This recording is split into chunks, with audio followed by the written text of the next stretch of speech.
Good morning. The Qasqabas Gorge. Today, I'll have to chart another hiking route heading west. Cross that ridge, descend into the valley, follow the river downstream, then climb over one more ridge and descend again toward home. It's August 31st, 5:30 a.m. Almaty time. Up here in the mountains, the air already carries a touch of autumn chill.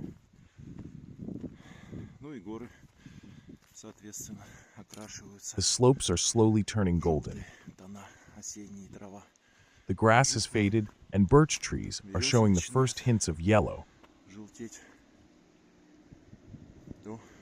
Oh look, a helicopter. Let's try to zoom in.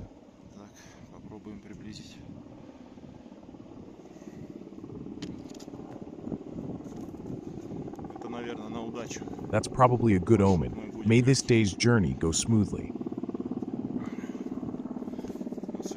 All right then, onward.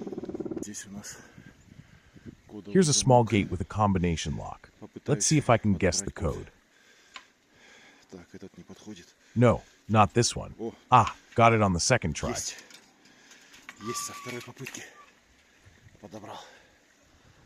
Perfect.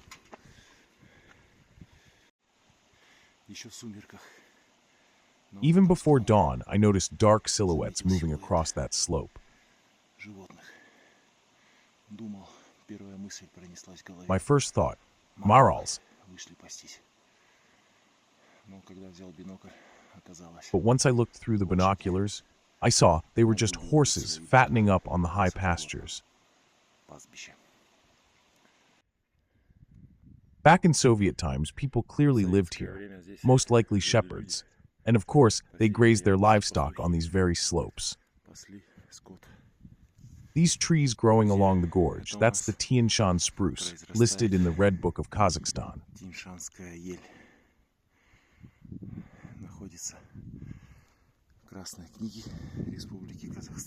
In the Trans-Ili Alatau and throughout much of the Tian Shan range, the western and northern slopes are covered with vast forests of this rare conifer.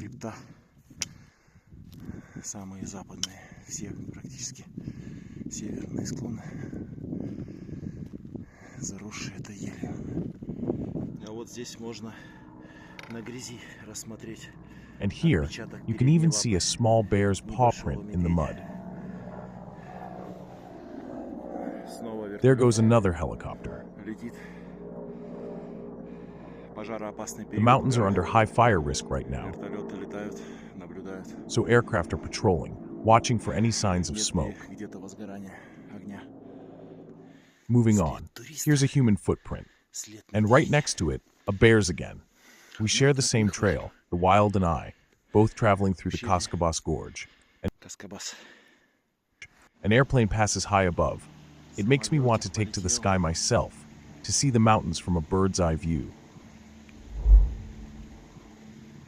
Since I can't fly, I'll send the drone up instead.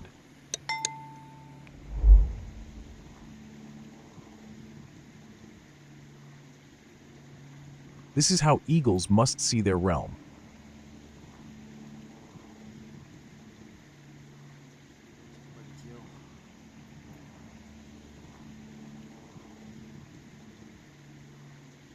But it's time to come down to earth and continue our route.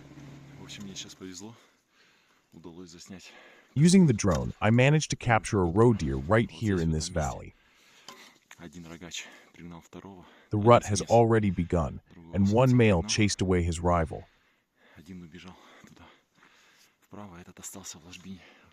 I flew the drone quite close.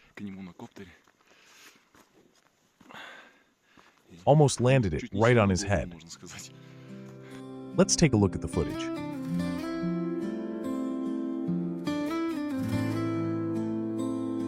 There he is, our hero, smaller than a maral, but no less magnificent. Still wearing his summer coat, his reddish fur shines against the fading greens of the late season. As I pulled the drone back, I suddenly noticed a golden eagle circling above me, silently gliding, a shadow over the valley. Then it vanished into the sky. I turned the camera back to the deer.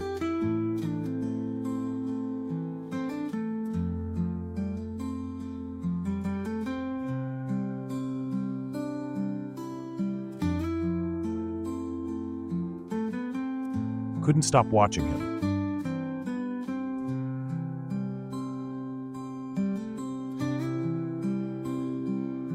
But eventually, he too decided it was time to go. Farewell, my friend. Perhaps we'll meet again.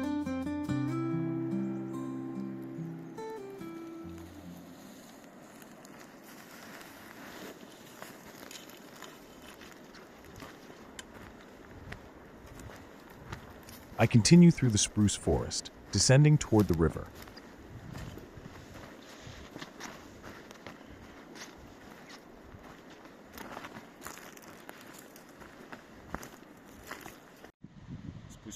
There it is below.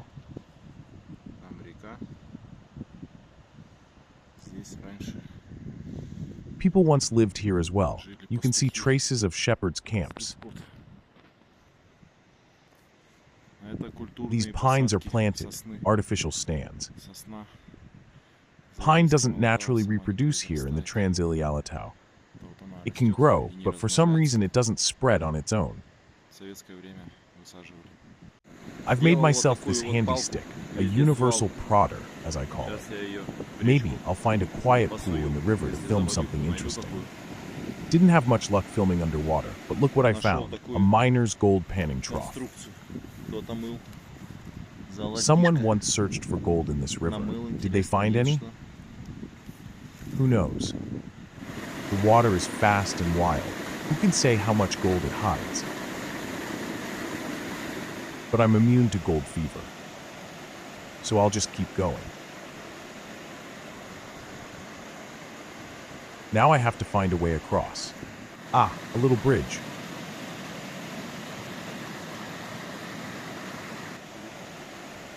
Let's hope it holds my weight.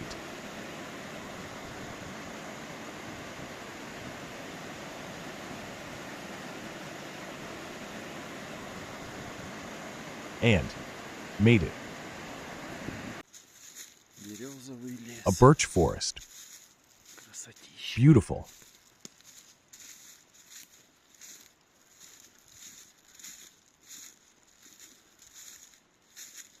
That's the real gold of the mountains.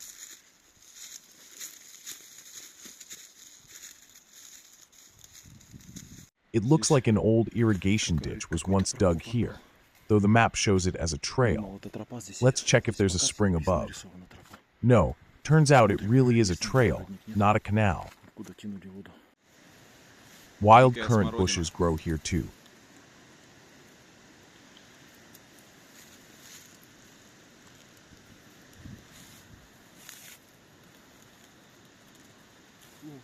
So sour, but healthy, no doubt. There's another one. What a good harvest this year. Packed with vitamins. You could freeze some for the winter, a perfect supply of natural goodness.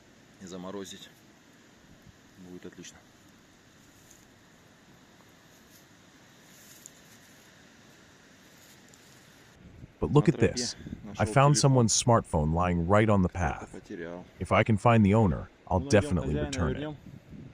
Friends, don't forget your belongings when you're out in nature. Take everything you brought with you. I've got about 3 kilometers left to climb up this gorge, then I'll descend toward home.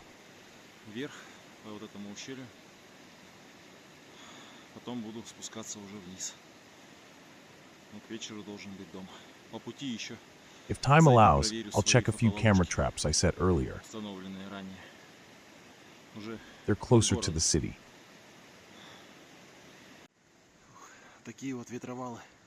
These wind-fallen trees are always a challenge. Look at this spruce barricade. Thankfully, someone already sawed off the branches so I can pass through. Otherwise, you have to make long detours up the slope, adding hundreds of extra meters to the hike. Anyway, that's where I need to go now, down and across the river again. Look, a scratching spruce. A bear rubs itself here. You can even see tufts of its fur. Judging by the height, it's a smaller bear.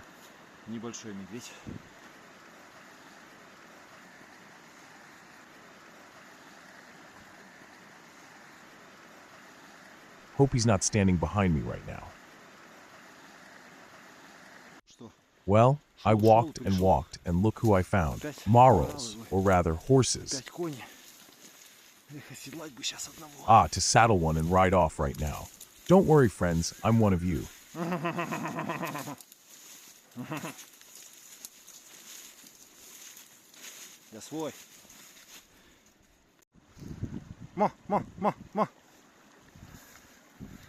This mare looks like a crossbreed, small, elegant head.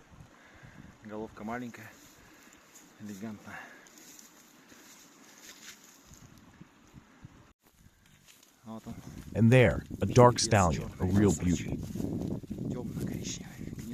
Not black, deep bay.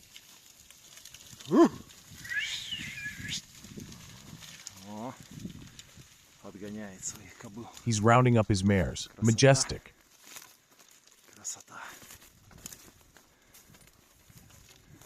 Not long ago, I was up on that ridge filming Siberian ibex. If you're curious, you can find that video by the link in the top right corner of the screen. Today, I'm here.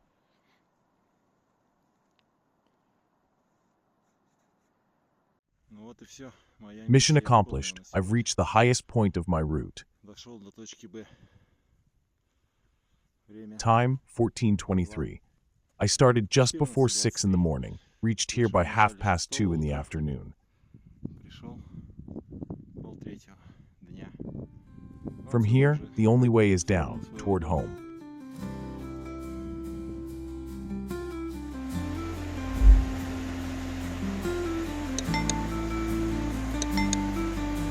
Heading back, tired but content. I'll check the camera traps tomorrow. And there's my mountain taxi coming to pick me up.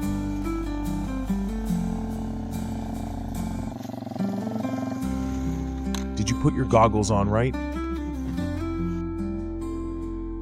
Farewell, Qasqabas. Farewell, friends. Don't forget to subscribe, like, and share your thoughts about what you've seen. Love nature and take care of yourselves. See you soon.